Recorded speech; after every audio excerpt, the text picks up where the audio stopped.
it, and you get a heated crowd there, and we're in prime territory for that because you got a lot of ticked off white people now in America. You get a crowd there, and you get some cell phones together, and you start tweeting. You get your Twitter blog up, you get your micro blog up, and twittering them with different directions, instructions, whatever. And that's what they're doing at these town hall meetings, by the way. It's very fast, very effective.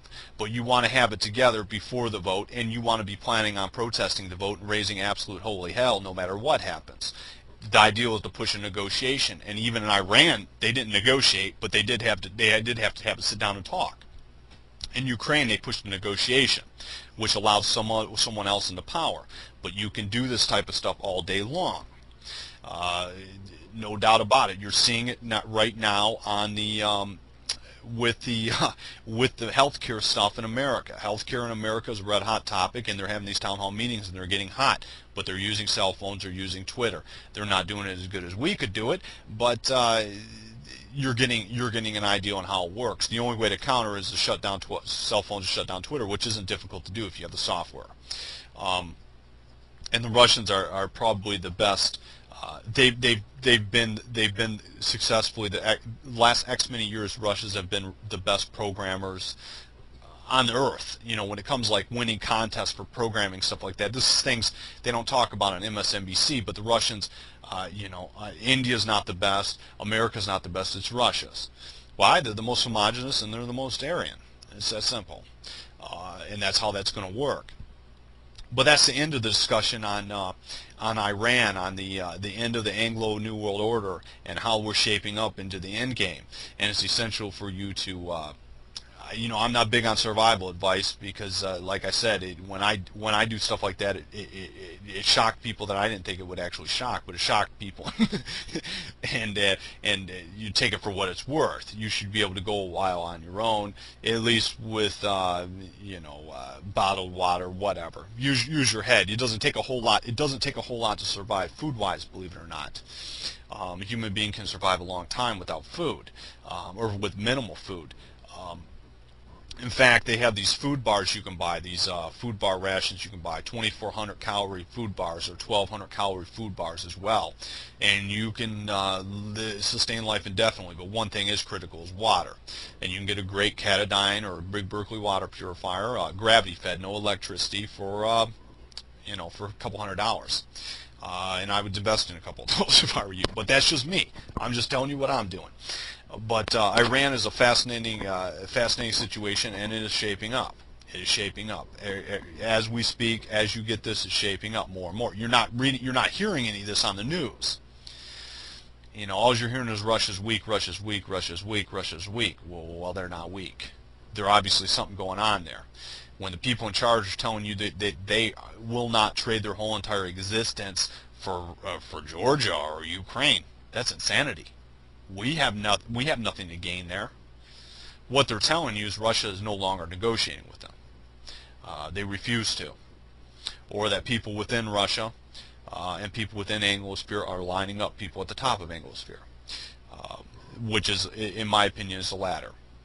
But of course, we're right here with them, aren't we? It's like nice for us. But take it for what it's worth. We're going to talk about Obama here, and I'm going to read an interesting blog piece on Obama. And I told you before that I think in one of the first Follow the White Rabbits that he's owned. But this thing with Russia, this Iranian deal in Russia happened on June 12th, 2009, and the month thereafter, of course, Obama ended up going to having some big meeting in Russia, whatever, and that was in July, so it was like a month later that he went there, and which is kind of funny. You know, they tried to throw this big deal in Iran, and then the next month Obama's going to be trouncing around Moscow. They basically treated him respectfully for the most part, but they treated him like a world leader from a country that was no longer going to be that relevant. Basically, they basically didn't treat him like a serf or something. You know, they didn't pay any much attention to him. They didn't really care. Uh, because once they got squashed in Iran, they were over with. They were completely over with. The people, it was just a matter of, what to do, and how to approach this in game. But the point I'm going to make to you is that Russia had been preparing this Russia didn't just throw together that Iranian deal, although they may have. In other words, they may have given the software, and they may have gave Ahmadinejad a heads up, like it was a last minute thing. But they were planning these maneuvers way in advance.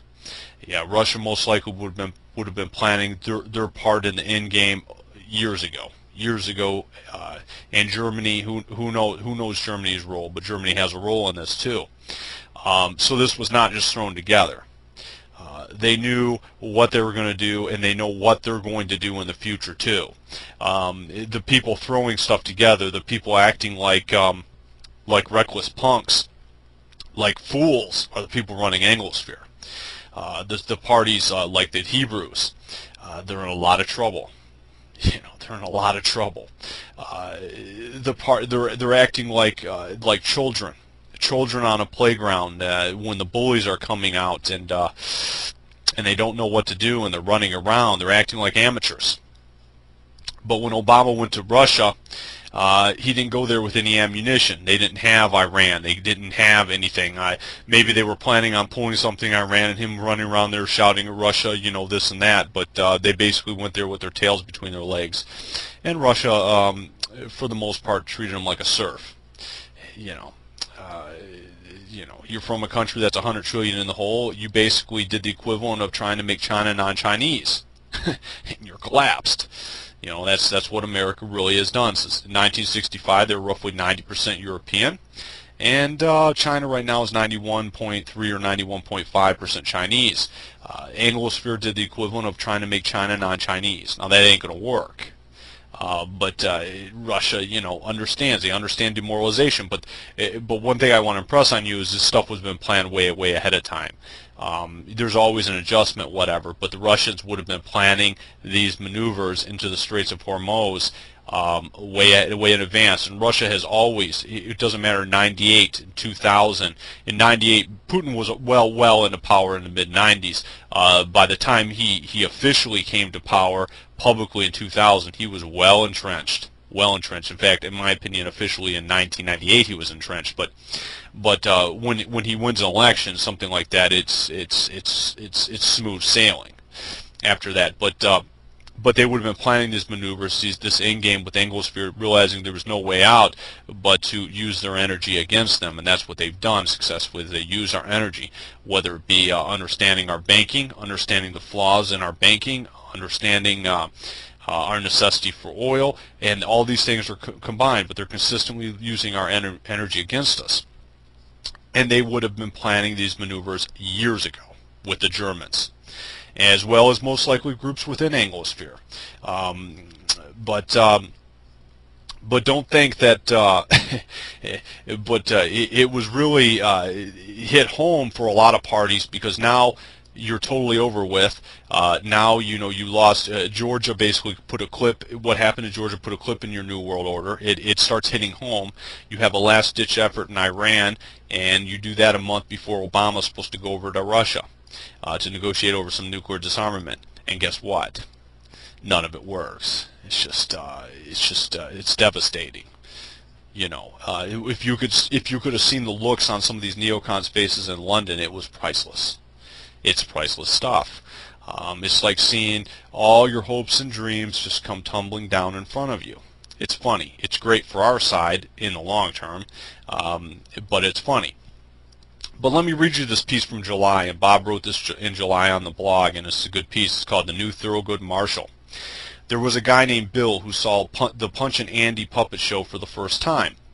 Punch is a puppet. He was being manipulated by a puppeteer who was himself repeating the lines of a show that is over 500 years old. Punch kills his wife. Punch kills his baby. Punch kills a policeman.